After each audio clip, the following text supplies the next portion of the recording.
Everybody got a chip on their shoulder from something. We're not backing down from anybody. LeBron James pulling out all the daggers. If you want to win, you're going to have to go through a LeBron James-led team.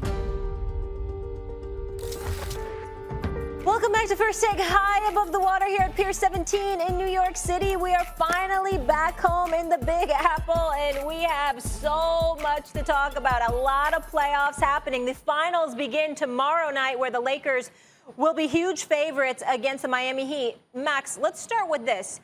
Are you surprised that LA is such a heavy favorite over Miami? I'm not. First of all, LA has romped through the Western Conference, regular season and playoffs. And they romped through a conference that had, like, the Nuggets team was left for dead in 2 consecutive series and then beat the vaunted Clippers in that next series. You could see the Nuggets showing signs of life. Oh, here it comes. It's going to be 3-2 after this game. And LeBron said before the game, we're ending this right now.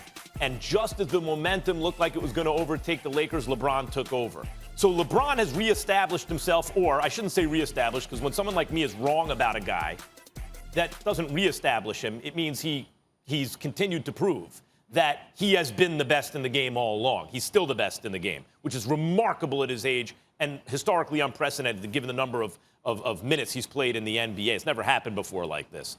And he has Anthony Davis. Anthony Davis is a top 5 player, at worst, top half-dozen player in the league. In the history of the NBA, I know the Heat have looked great throughout this postseason, too. No question. And the East is much closer to the West nowadays. But in the history of the NBA, when 2 top 5 players are on the same team, especially when the best player in the world is one of them, that team always makes the postseason, almost always makes the finals and usually wins it.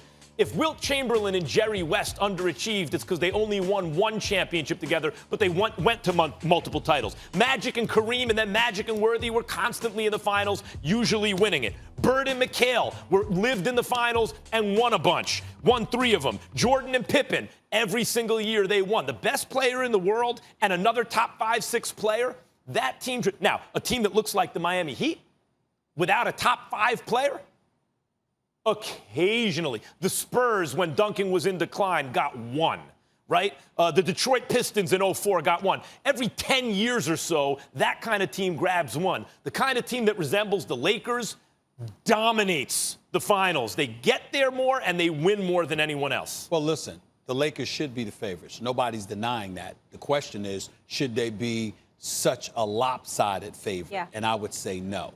And the reason why I would say no is because of 2 reasons. Number 1, the Miami Heat get out and defend perimeter shooters. And number 2, they make perimeter shots. Hero, Duncan Robinson, keep your eyes on these guys. Goran Dragic balled lights out for several games during the Eastern Conference Finals against the Boston Celtics. This dude can put points on the board. Now, obviously, the Lakers can defend, and they really get out and defend you, and there's no question about that. But what we can't have is where we're looking for Danny Green, and we're looking for Kentavious Caldwell-Pope, and we're looking for these other guys, wondering what they're going to give you offensively. Rondo has been straight heaven. He's been flat-out balling. There's no question about it, playoff Rondo. And, of course, the Lakers. I think that, to me, I see the Lakers winning this series in 6 games, maybe 5. But the point is, it wouldn't shock me at all if this series ended up going 7, because 2 or 3 games, the Heat don't miss. And keep this part, last but not least. Jimmy Butler and the Miami Heat have absolutely nothing to lose. They've already had a very, very successful bubble. The expectations are slim to none. They are literally playing with house money. Because if you can you imagine, as great as we're talking about LeBron James. We're talking about Mount Rushmore, okay? He already got away with not having to play Kawhi, even though I wanted to see him against Kawhi, and I think LeBron wanted that personally. But the flip side is to not have to deal with that and then to go to the finals, okay, against a Miami team that's considered vastly inferior. The Miami storyline, I'm here to tell you right now, I'm not guessing.